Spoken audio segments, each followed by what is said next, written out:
question: when you look at the inequalities in America, in education, home ownership, employment and wealth, healthcare, can you admit that America is systemically and structurally a racist country? I think culture has a lot to do with it, right? But it's more of, if you look at that, how do you fix it? Because even when you say all men are created equal, no, they weren't, because we were labeled 3/5 of a human. Black people were. Right. And we made that wrong right. And we've got some more rights we have to do. But this is... So systemically and structurally, do you think America is racist? Not the people, not everybody in America. I don't think America's racist. I think we have racism in America. And I think we have cultural issues. But let me explain where I am. So first of all, I grew up in a town of 2,500 two stoplights. We were the only Indian family in that small southern town. We weren't white enough to be white. We weren't black enough to be black. They didn't know who we were, what we were, or why we were there. In that rural town, we didn't know what we didn't have. And so people just survived. I now have a education foundation in South Carolina where we do after school programs in all rural challenged areas, because you've got to give extra support to those areas that don't have. The goal is not what the circumstances are. How do you pull people out of those circumstances and lift them up? Well, you can't hear what you don't reveal. So you have to acknowledge the history of this You country. have to acknowledge that these things are happening, and how are you going to fix it? Absolutely. Now, I wonder, why can't politicians, Democrat and Republican, because we've heard you say America's never been a racist country. We've heard the vice president say that before. We've heard OG Jim Clyburn say that before. We've heard Tim Scott say that before. Why can't Democrats and Republicans just be honest and tell people, hey, we can't have honest conversations about racism in this country because it's not a good electoral strategy? I mean, that's not why I do it. That's why. No. That's why everybody does it. I have talked about racism as it affected me and how we need to get past it. Perfect. Yes. Good evening. Good evening. And welcome to The Truth Behind the Truth. You just got a little bit of that truth going on. All right. Conversation that is having out here today. So as you can tell, we are going to elaborate on Miss Tricky Haley. Okay. Tricky Haley. Miss Tricky Haley, all right? Because she out here trying to trick folks. Okay. Trick her way to the White House, all right? But anyway, good evening, everyone, and welcome. We thank you so much for taking the time out to be a part of this wonderful evening with us and gathering information so that we can continue to empower you each week about what's going on leading up to the election and just life in general. Want to tell you next week to get here early next week, okay? We're kicking off wellness, all right? I won't say wellness month because wellness needs to be talked about quite often now in today's society. But we have special guests next week, Ms. Tamika Anderson. She is a wellness specialist. She's a life coach. So she's going to be dealing with different communities, typically focusing a lot on the Black and Brown community about things that you can do to help improve your life, your home, your children, your relationship with your creator, and everything else in above. So we're looking forward to that next week, along with that political platform that we have going on as well. All right, fellas, let's get in. Let's talk about Miss Tricky Haley. What you got to say about Miss Tricky Haley? You know what? I'm not surprised by the answer. I'm not surprised. For those who was probably lost in what we are talking about, did not see the clip. Nikki Haley was on the Breakfast Club, and she was doing what she does best, explaining the situation of her not believing in systematic racism. Now, my thing is, I will say this woman has been governor, and I'm just going in for what it is. She has been the governor of South Carolina. South Carolina has always had a history of being a problematic state when it boils down to situations in history of slavery and of segregation, all that stuff. So she knows the history, the rich tradition of one of the first states that seceded from the Union before the Civil War, which started the Civil War. It has a rich history, a rich Confederate history. So she's still working towards that base. So, and to be honest with you, she got on the Breakfast Club and she explained why there is no such thing as systematic racism. Yes, we do have different cultures that are prejudiced.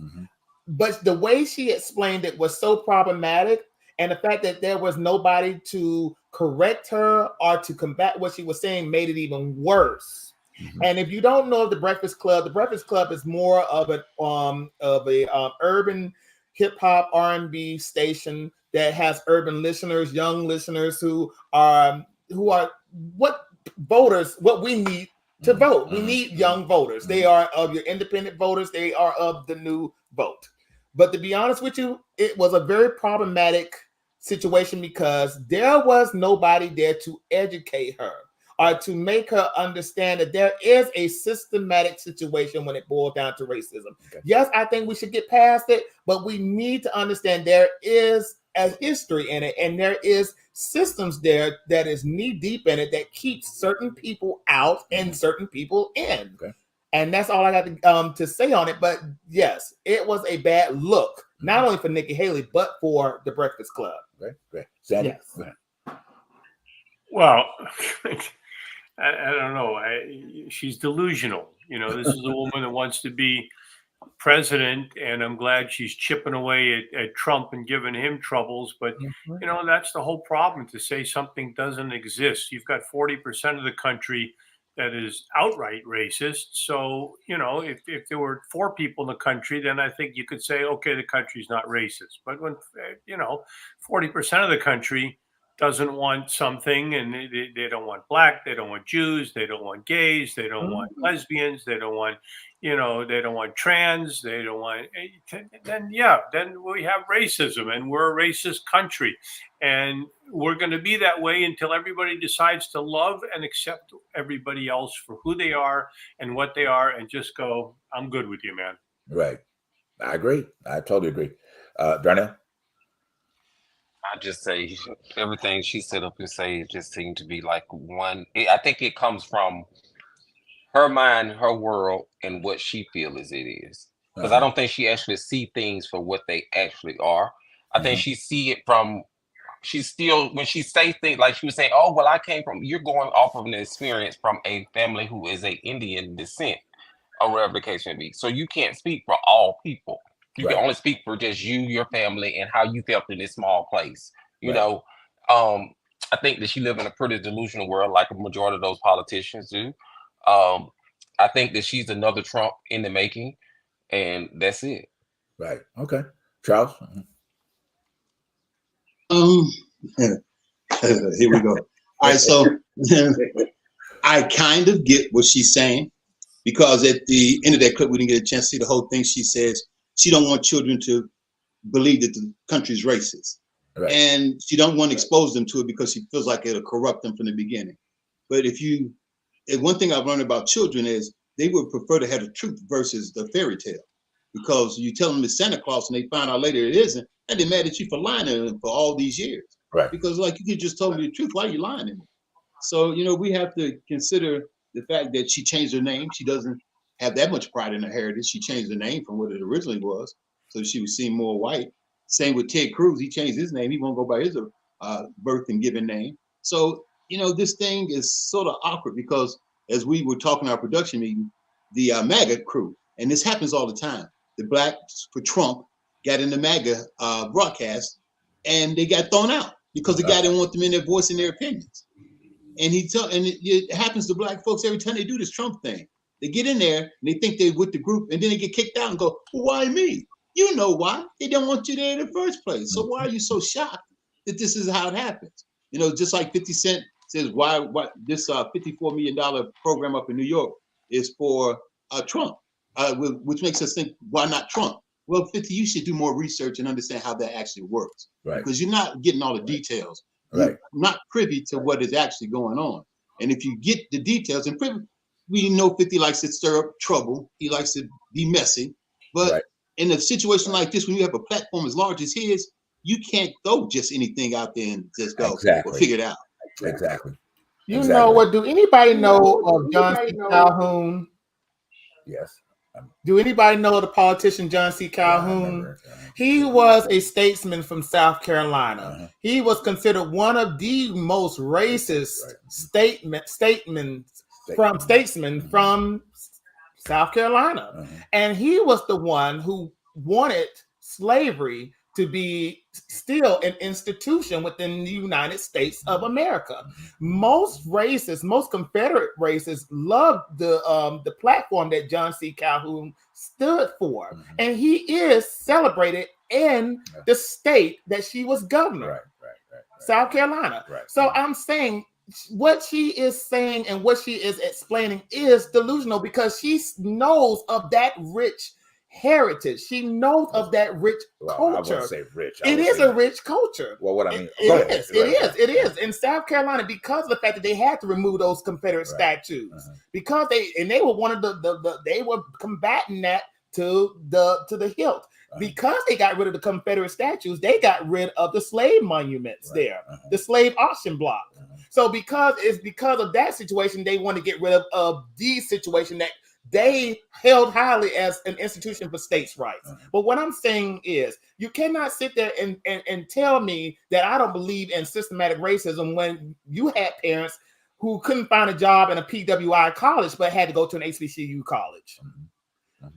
You cannot tell me there is no such thing because there is an electoral college. The electoral college was invented because most slave states didn't have enough citizens to vote to get their presidents in because they didn't have enough white people there. There were mostly slaves that took up most of the population within those southern states. Why do we still have the electoral college? I don't understand why we haven't dismantled it, but that is part of the institutional racism of this country. We don't need it. So to sit there and tell me I don't believe that this country is racist, all right, we don't have system. Come on now, give me a break. We understand who you throwing that red meat to is your southern base, the good old boy club. There is a good old boy club to this day in certain states. That's why you don't get but only red votes. That's true. So I wish people would stop lying and people need to do their research. Number one, Americans, those people need to do their research. I'm just saying. Well, very, very clear point. I mean, the research, yes, number one, high on the priority list because people nowadays, because they have this little screen in front of them, thinks that they have the license to put out propaganda at any given time. It has no research, no fact, or haven't even lived through anything. But look up John C. Calhoun. If you are listening to this, look up John C. Calhoun. He is an iconic figure in South Carolina till this day. And these people still use his words as bait for racism. And I'm going to keep it moving. So, great points there. But so let me just get my little spin on Tricky Haley. Well, okay. See, Tricky Haley. Thank you, cousin Tawana. Abolish the electoral college. Right, exactly. That needs to be happening. So my thing is like now there are portions of the conversation you got to pull out. You got to take the meat with the bones or whatever the case may be. However, there was a lot of fat around what she was saying, so there wasn't that too much meat there to pull from. But the portion of the little bit of the meat that was there, so I do kind of sort of like halfway agree with the fact is that the presentation of educating today's society about how this country is should be on the platform. Pull up the diaphragm. Pull up the diaphragm, Charles. Okay. However, and I think that needs to be addressed because it is a conversation that is not being had in its manner. And then when that conversation is being able to be presented in a school setting, you've got Stupid DeSantis down in Florida. You've got Abba in Texas. That is trying to prevent these type of conversations to be had. On the forefront right now, as Stupid DeSantis down in Florida trying to do that. So it is very vital and important to have this conversation with young people and share where the narrative of what happens or how the division in this country is still reigning, and why is it still reigning? It's because the hearts and the minds of men have not changed. You've got a group of people, typically the certain sector of white community, feel that if they let the black man, the Jewish man, the Hispanic man, the Asian man get to a place in power, that they're going to lose all power that they think that they have over people right now. But the bottom line is they really don't have power. We give them power in terms of our behavior, but they don't. Because if in 1 second, if we all got on one page and moved like them assholes, I'm sorry, did I say that? Them assholes did last year, 3 years ago at the Capitol, they wouldn't know what to do with. You know what I'm saying? Into that type of allegiance that went on, But anyway, so back to that particular point about Tricky Haley. So that little portion of that she said, in that conversation, okay, I can give her that. Now I'm gonna move on to the other part of the conversation she had. What was that one? When she tried to, who was that on? What, NBC or something she was on, and she tried to symbolically say that former President Obama's administration was a point of complete separation for the company. How stupid can you sound? I mean, honestly, in the history of the Americas as what we know it to be, there was more sense of reckoning between people than it had ever been at any given time in an administration of 8 years. Okay, because I think the night he won, if you go out to Wrigley Field in Chicago, Illinois, it was just not one race that it was celebrating that man becoming in office. You know, during the inauguration, okay, of course, you know, that jerk wanted to say that his inauguration, the 5 people he had there could outweigh the millions that former President Obama had. So anyway, this kind of wraps it up because we got to go to break. We got to take stuff like that in stride. You know, as you said, we've definitely got to do the research. And people, when you hear stuff coming from Tricky Haley and the Cheeto and all the rest of these ones that are out there, do your research. Okay, please do your research. We got more to talk about. But as we go to break, okay, we're going to go ahead and do our memoriam at this particular point in time to recognize the individuals that have transitioned, particularly some very powerful people in the industry. You know, I mean, just, oh man, just each one of them touched me, you know, in such a special way. You know, we want to mention, you know, Broadway legend. Oh my gosh. I mean, if you're ever a fan of Broadway, you know, we want to talk about Chita Rivera. Wow. I mean, this woman has just has lit up the stage, from even down to playing our favorite show, Gypsy. You know, playing Mama Rose and Gypsy. You know, oh my gosh, just such a beautiful woman, and gracious and well loved by so many people. You know, she transitioned this week. I think it was 91, 94, 93 this week. Another Broadway legend, Hinton Battle. My goodness. If you ever saw The Wiz, the original Wiz, he was a scarecrow in the original Broadway, you know, show of The Wiz. 2 Broadway legends. He also went on to Sophisticated Ladies as well, and Dream Girls. Yeah, and onto Dream Girls, as well as in the Dream Girls, the movie itself. You know, so great salute to Hinton Battle. A job well done, people. And finally, I mean, hey, this man, Carl Weathers. You know, this was a surprise. This really was a surprise. Action Jackson. I mean, from where the Creed franchise came from him being Creed, you know, in the Rocky movies, and just all of the accomplishments that he did, you know, throughout his career. Man, all of them were a surprise this week, but I think his was the most surprise because nobody expected it. You know, nobody expected. He transitioned day for yesterday in his sleep. You know, but anyway, as we go to break, we want to keep it just go to break in silence, and you know, as we pay respect to these wonderful people.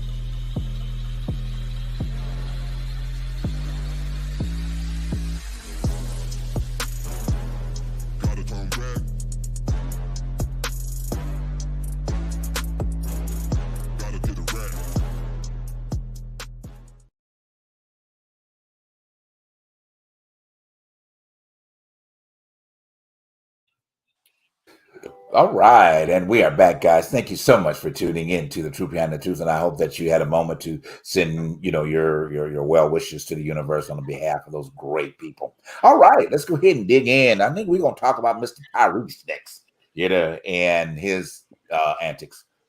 You know, me with Tyrese, I mean, he's just all in and out, in and out, in and out. I mean, this brother, man, you know. Speaking of mental health, I think that he needs to be on the first of the candidate to really talk to some therapist. You know, I mean, really, honestly, he really needs to talk to a therapist, because was it 3 years ago that he was crying about Will Smith not paying his bills off for him? Let's just say this, Tyrese. Now, this is Black History Month, and you know, it's a very sad report, but it's something that I call it BS news, because this is definitely bullshit news. So this story comes from a post that he posted. And I'm going to try to read this the best way I know how. He said, sometimes I wish I was born Latino. I mean, the Latin community is grounded in family, loyal entrepreneurs, businessmen, and women literally represented the dream, the grind, the hustle, doing whatever it takes to stick together. Is there any way we can pull more of that up, Charles? If there's any more of that up, well, I might have to do this too. Give me a minute, y'all. I apologize for this. But the saddest thing about this is, you know, I understand that everybody in this country have a certain cultural nuance. We all come from different spectrums of culture. You know, thank God we have Sandy here. He's Jewish. We all that are here are African Americans. We all have a way of doing things within our community that is totally different. Some of us it's different, but you know, it's the same. But my issue with him was he tried to come with the attitude of that, and it was a broad stroke.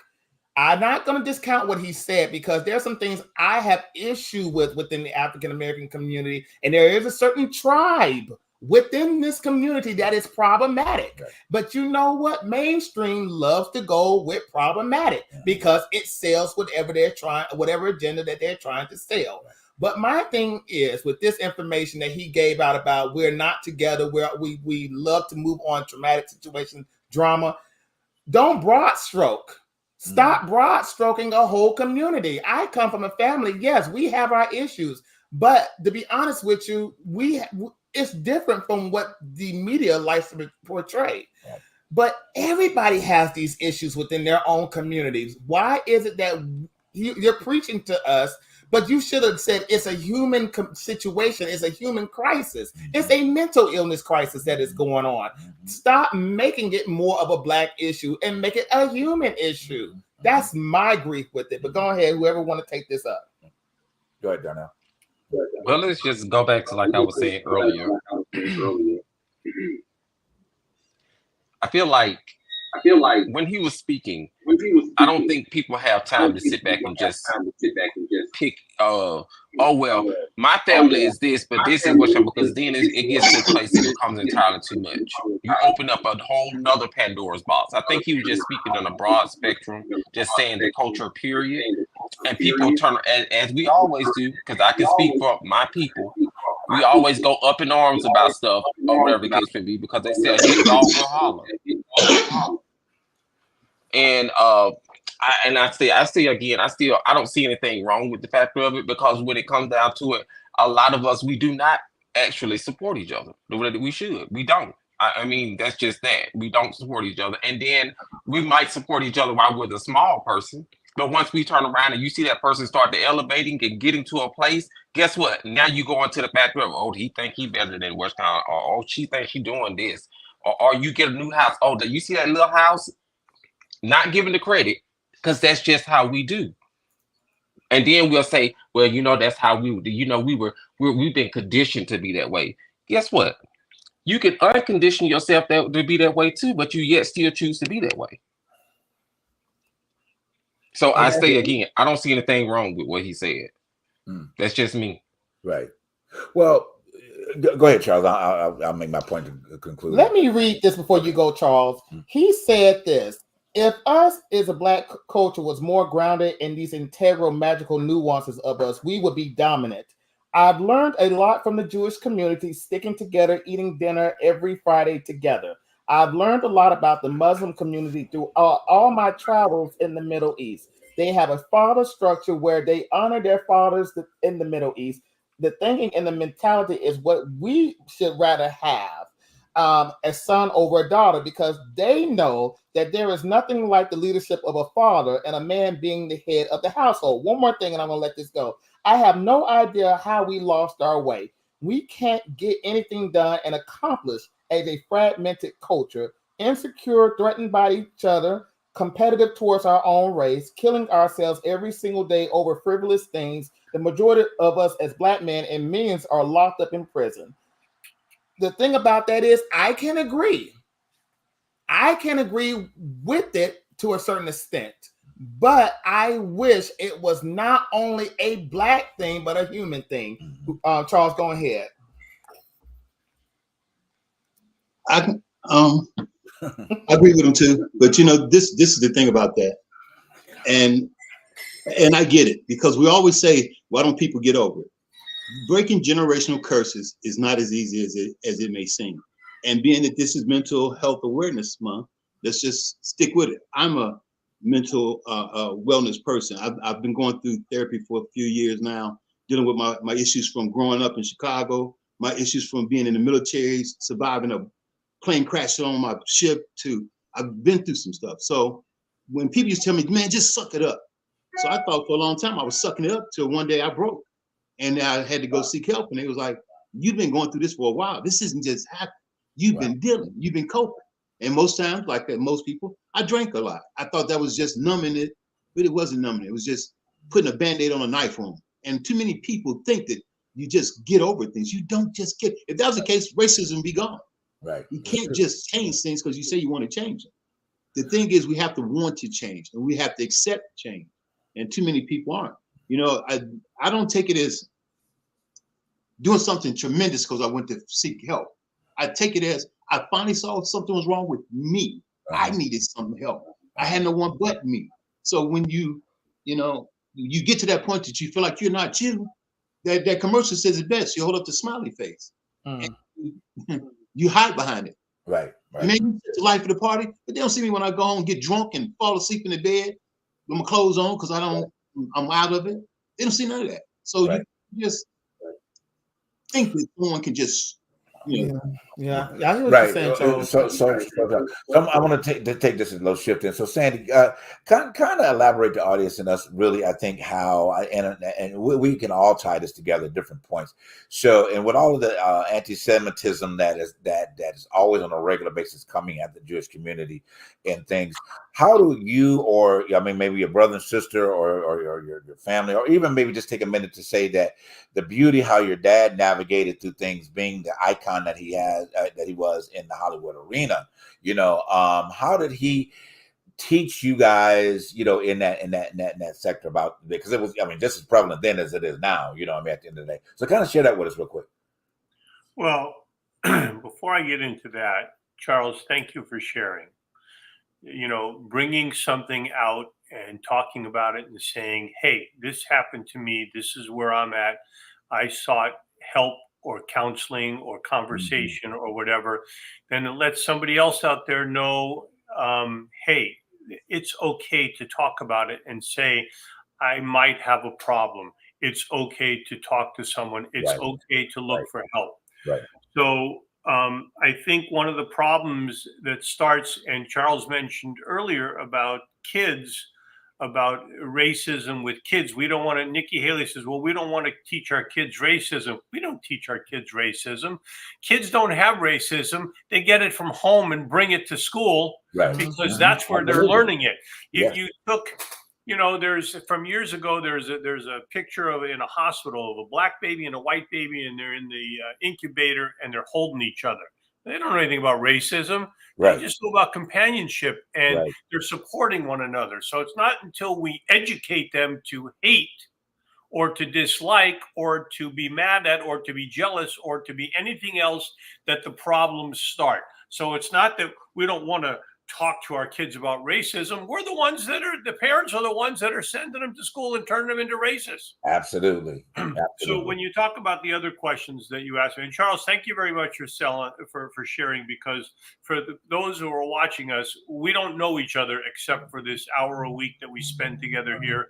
And then we do we start doing an hour a week of prep where we talk. But, I don't hang out with you guys every day and know your life story and know who you are, we just talk here in conversation. So I love to hear those things, and I thank you for sharing. And I go, I think as a whole, all of us have our own, everybody has their own problems, but then they come back and they tell you, well, if everybody took their problems and put them in a pile, you'd reach out and grab your own and pull those back. Because when you hear somebody else's problems, you go, I'm good with mine. I don't want, because we know how to deal with those. Right. And when you talk about the situation of my father and anti-Semitism and stuff like that, I don't know that I'm the one to answer that, because yes, I'm Jewish. My father was Jewish. Certainly, I have experienced anti-Semitism the way you guys have experienced racism.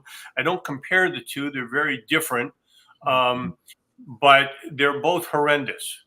Yes. To be disliked or impugned in some way because of the color of your skin or what you believe in or something like that.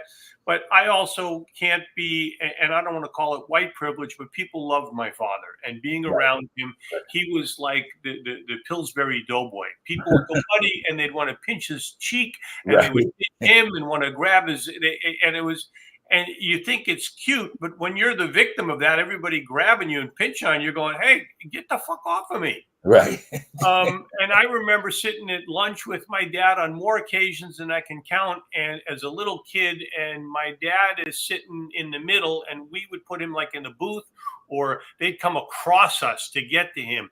And someone in the summertime, they'd raise their, "Hey, just sign my thing here," and a big armpit would be right in my face, and I'm going, "Oh my God, it smells awful." And so people are just unaware of, oh, the hell with the kid. I just want Buddy's autograph or his attention, or I want a picture with him. And nowadays everybody wants a selfie. "Hey, can I grab a selfie with you?" And they'll walk over you. So I don't have answers for you, except can't we all, and when I say all, everybody, be a little bit more sensitive about the people around us, how we treat each other, what we can do, how we can help one another, the pay it forward thing. Boy, there is no point in my life where I've done something nice for someone else that it hasn't come back to me in some other way. And it doesn't matter who they are, what they are, if they're down and out, if they were well off. I had the weirdest thing happen today. My wife took her car in for service, and we go for service, and in the thing they had, while you're waiting, they got a coffee machine. So there was a guy in there, and he's driving. Go ahead. What, Dylan? I got to ask you this question, Sandy. As a Jewish man living in these times in the Jewish community or whatever, is there a certain nuance of the Jewish community that you cannot stand, or that gets on your nerves, or that is so problematic to the point that you would put broadcast it for everybody to hear, or to analyze, or to dissect? Is there anything that you just cannot stand about your community? I just want to know, because I have never heard anything negative from a standpoint of a cultural standpoint about the Jewish community from a Jewish person's standpoint. So is there anything that you have that you want to share that you cannot stand? Because we talk about Black folks all the time on this show. Right. We do. Right. But I have never heard anybody say anything bad about the Jewish community from a Jewish standpoint. And you think I'm going to say something? Now, just like that. Now, now did y'all see that? Are you kidding me? Wait a minute now, hold on. You just did something that I like. Audience, and especially Black ones, did you see what he just did? Yeah, absolutely. And it makes all the sense in the world. You do not air your dirty laundry to the world. Right. That's the problem. That's what we're talking about, Sandy. It's not about airing dirty laundry. It's about when we get into this statement, and the guy that you put up before that said, I appreciate the brown culture, the Mexican culture. That's a generalization. And if we're going to sit here and generalize, there's 330 million people in this country. Right. How do you generalize and go, all the Mexicans are perfect? Right. Or all the Jews are whatever they are rich, basically, are controlling everything. Right. And that's my problem with this. I'm so tired of the culture, and I know you don't understand where it's really a situation that triggers me, because I don't like to air my dirty laundry to everybody. Right. But it's always 6 o'clock news with the community. Well, there's a very quick point of it. Appreciate the humor. Yeah, it was an honest humor. Right. Yeah, it was. Somehow that's how we get through the things. Going, if I can make my enemy laugh, and they go, "You're okay. Maybe we could be friends." And I go, ultimately, you're going to find out we're pretty much the same. Oh, absolutely. Absolutely. So let me say this. So, the great thing about what you said, what he said, here's the truth behind the truth in that. He says, why would you reveal it in the first place? Why would you say it in the first place? Okay, if somebody was opposing that, why would you air the dirty laundry or whatever the case may be in the first place? Well, I don't think I disagree with you there, JB. Okay. What Charles did is Charles came out and told us some of the stuff in his life, and I go, hey, are there problems with Jews? There are problems with everybody. Right. But can I give you a blanket statement? Yes, Jews are supposedly we're cheap. We're not cheap. It's a what do you call? It's a stereotype. Urban legend. Thank you. It's a stereotype put on there. But if I'm on stage as a comedian and I talk about being Jewish and being cheap or whatever like that, then I can use the stereotype to my advantage to find a joke. But now we're in this politically correct thing where nobody can say anything about anybody, and we've lost our sense of humor. And I go, oh my God. I mean, we all know someone, black, white, green, red, blue, orange, purple, that's cheap, because that's what that person is. They're cheap. But why are they cheap? They're cheap because they don't have a lot of money. They didn't grow up with it. They don't know how to spend it. They work hard for it. They don't have enough to take care of other people. They could be cheap for a million reasons, but you can't just say to them as a group, you're cheap. We can say it about the Jews and say it as in a sense of humor, but we can't say it in reality and go, they're all cheap. Because when you look at this great world, there are builders and buildings and things with Jewish names on them and black names on them and Indian names on them and all kinds of people that have donated to society. So that kills your stereotype of that they're all cheap or whatever, or that so and so is lazy, or that so and so is a bitch, or whatever we want to say. But you know what, Sandy? I hear what you're saying, and it makes sense. But my thing with this, and we're gonna let this story go. My issue with Tyrese saying what he said is now a Republican talking point. No fathers in the household. Now, and why is there no fathers in the house? And this is from what he's saying that's going on within the black community. I'm just saying it's problematic.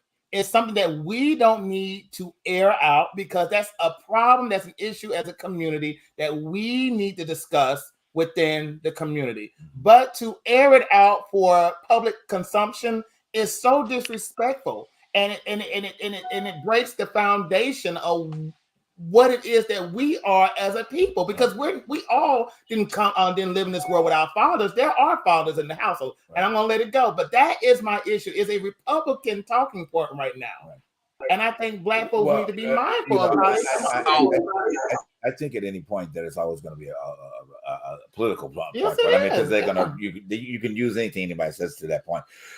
I think the thing here, and I know we got to go to break and we've got to celebrate our Black History moment here. Charles, as Sandy said, really brilliant for being able to share your transparency, and what you want to. I think personally is that we do need to get to the point of the Charleses. I'm saying in society, to be able to be transparent about what we're going through, what we've experienced, and things like that. But in the process, taking ownership of that. The problem that I see with what Tyrese presented is that where do I fall in the game of this?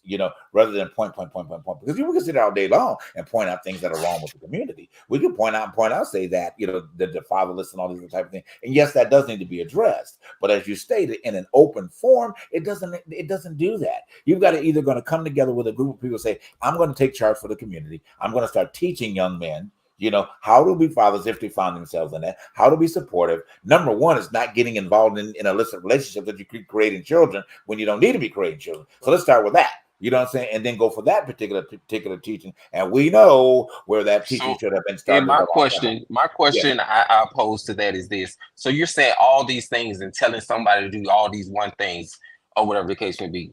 That's just like us telling our sons to go and do X, Y, and Z. We can tell them whatever the hell we want to tell them. They're not going to do it. So you just basically he's basically made a broad, because if you go with our culture, it could be a laundry fucking list for years of shit. So he just made one whole community because he's a part of that community. Right. So everybody want to break this down and want to make, he should have did this or he should have did that. Guess what? You going to sit back and read a 2-hour something that he wrote?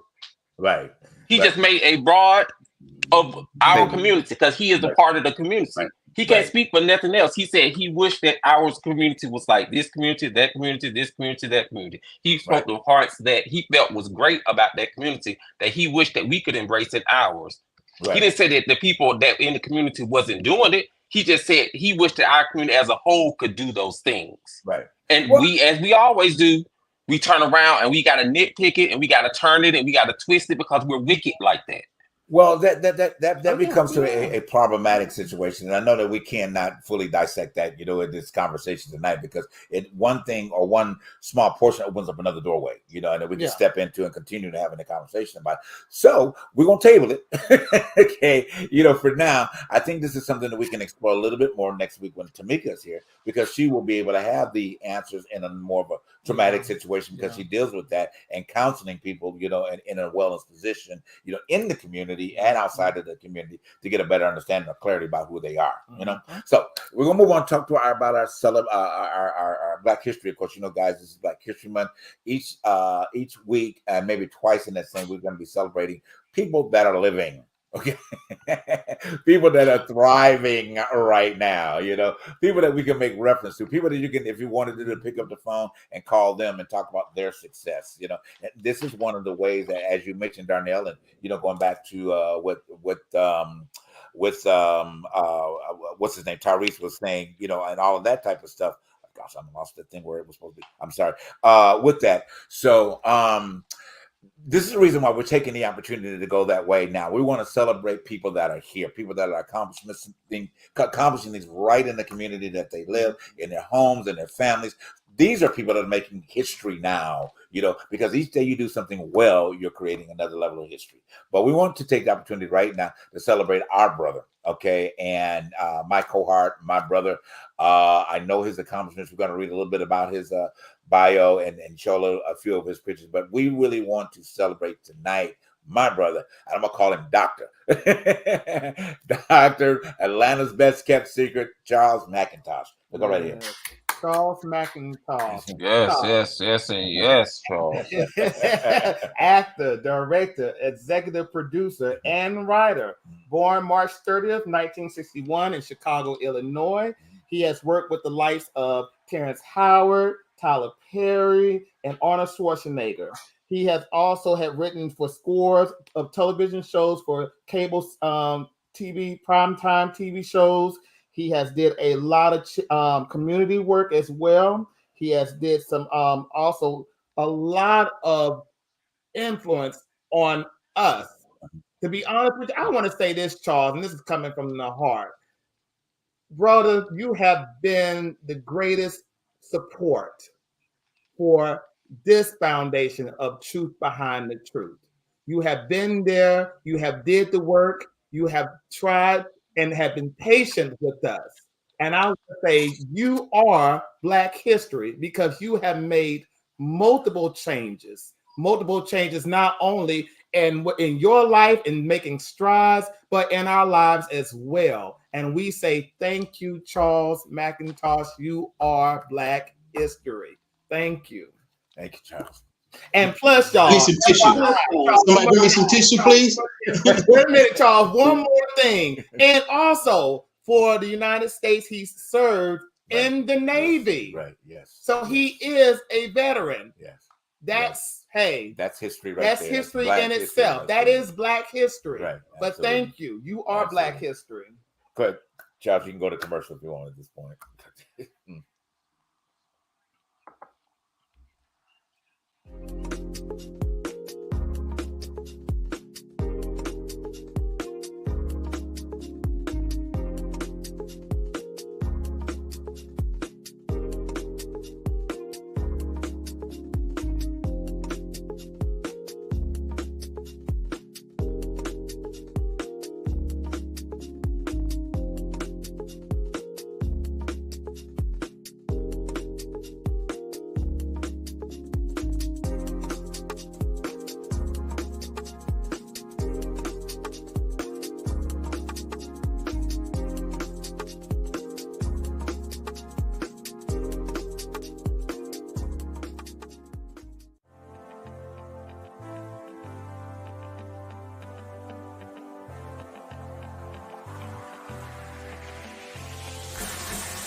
touch the ground.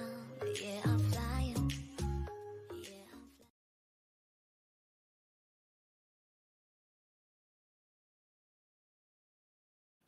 I'm All right, and we Yes, are that's back, the guys. truth. That is Yes. the truth behind the truth. We need leaders not in love with money, Right. but in love with justice. Right. Not in love with publicity, but in love with humanity. And that is from Reverend Martin Luther King, Dr. Martin Luther King. Yes, oh my indeed. goodness. Thank you for that. Yes. So anyway, man, it has been, it is good. I'm trying to pull myself together from Charles Accolade. Charles, you've been making me cry over here. But it is, I mean, but it is beautiful to, to be able to celebrate, your own, and their accomplishments. And I think that those of you that are seeing the show tonight should take this and find somebody in your family or in your community or, whatever, to celebrate them as their Black history, as your hero for this month of Black history. Because, hey, Harry done what she gonna do, was it Rosa stood up and sat down. Okay, so, so we can't go back and get Rosa, for what she did, at the end of the day, and the list goes on, all right? List goes on. And Well, this month I'm gonna do Niecy Nash. you know what, I can with you. But you know I'm what, gonna do Niecy Nash. I'm celebrating me. Okay, there you go. Well, that was, we talked about it the other day too, about celebrating. But Charles, do me a favor, put up that diagram of the okay, go ahead. Diagram. Let's put up the chart of the government. Okay, y'all, this is so important because we were talking about this at a family function that I came from before this show, and it's something that needs to be discussed around dinner tables and in classrooms within these United States. The Constitution, we have 3 forms of the government, of the governmental branch that makes up, of our government, what makes our country work. Now, this right here, the legislative, the executive, and the judicial, I know nobody knows nothing. Not this damn time. Nothing about this. Not this damn time. And what is so sad is, let me ask you the question. What is the executive branch? Now, we see it right here. It says at the bottom that it's the president and the vice president. Nobody knows too much about that. The judicial, some people might know. So the Supreme Court, the legislative, is the Congress, the House of Representatives, and the Senate. The legislative, for everybody, you have to understand, in order for laws to be created and to be written, they have to go through the legislative branch. Process. They have to be processed and voted through the House of Representatives and also through the Senate. That sends it to the executive branch, which is the president and the vice president, to sign. Now, if there's ever a situation where the president makes an executive order and it goes against the branches of or it goes against the Constitution, you need the judicial, which is the Supreme Court, to combat that or to agree with it. So for those who are watching this show, please understand, in this government, we have a democracy. We do not live in a totalitarian government, which consists of one leader, one society, and no government. It's just one leader by himself. We live in a democracy. It is one of the most fragile constitutions, the most fragile works of government in the world. Y'all, if you don't vote, you will lose all 3 of these. Yeah. Except for the executive. All politics is local. No, you'll lose the executive. What's the executive? Because you would just have a dictator. Right. Well, yeah, that becomes. You will lose all 3 of these. You lose it too. Hey, Dylan. What's up? Did you say that the law has to be signed by the president and the vice president? No, by the president. Okay, I thought you said the vice president too. If I did, I stand. It's by the president. You got to understand, there's a purpose for this. It's a checks and balances. This is the whole purpose of it, so that nobody gets to run the country. The president is a figurehead. He's not the king. He's not the dictator. He's not the boss of me. He's just the president, and he's out front for the country. He's a representative of the country that stands out front and basically stands for what we stand for. And we too much we get focused in on the president didn't do this and the president didn't do that. He doesn't have that type of power. Right. There are what they call it loopholes, like executive privilege, where he can invoke things to executive order, but he doesn't rule the country. That's the reason why Trump couldn't take over the country, because we have these checks and balances. Without those, any knucklehead can come in and just rule the country, just Right. take over. And So it's why are we asking for the president to make to demolish or to demand a ceasefire in Gaza when he has no control over that? People, they don't Why know. are we asking only for the president to do something when we have the House of Representatives Right. Well, these and we people- have these the people- Senate? Well, these people are not doing their job. Number one, at the end of the day, and then the other part is that we have in society that people Mhm. have not been taught and learned civics. You just gave a civics lesson right here.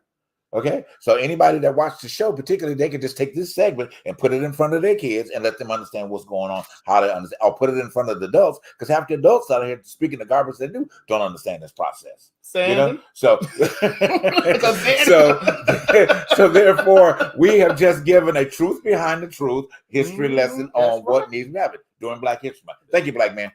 Sandy, go Sandy, go ahead. Just kind of dig in a little bit before we wrap tonight on the political spectrum that you kind of observed this week that we may not have touched on. Well, the problem that you're talking about here with us asking our president to ask for a ceasefire is he's the representative of the country.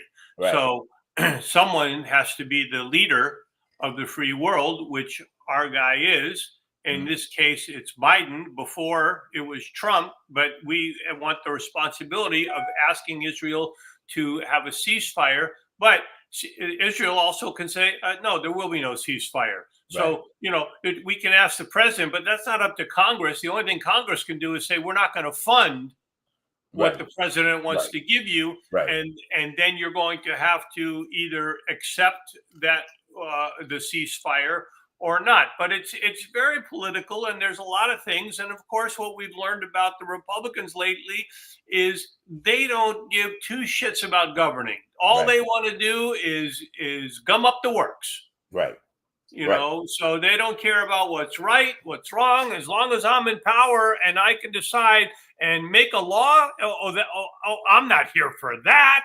Right. I'm here to fuck up the works. Right. True. So true. That's why we can't get an immigration bill passed. Darnell? And that's a key example, that immigration. They complained about it through Obama. They complained about it through Trump. They complained about it through Biden. Now they have a chance to do it. And what they say, nah, you're not going to do it right now. Can't do it.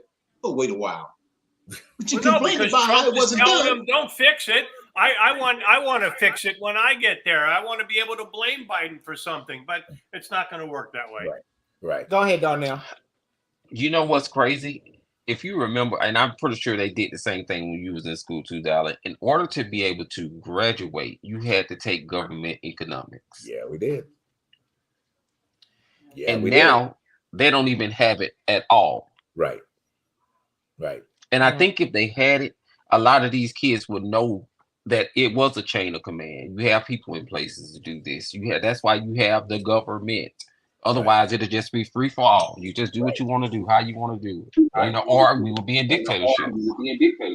I'm so old that we had to do a constitution test in order to graduate. Right. We could have all A's, but if we didn't pass that constitution test, we didn't graduate. Right. And Just here's that the simple. problem, because Dylan said it earlier. He said everybody needs to do their research. However, in order to research, you have to be educated. You have to read. You have to know how to look and find.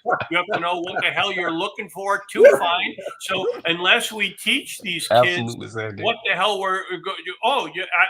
I can research. I can look it up on Google. They don't know what to look up on Google except who's hot. What's in fashion? Exactly. What's the new song? Not how do I make a law? Not how do I stop this? How do I do that? Look, we can sit here and complain all night long. I mean, let's just say this. The millennials are now the parents these days. I can't even blame this on the boomers right now.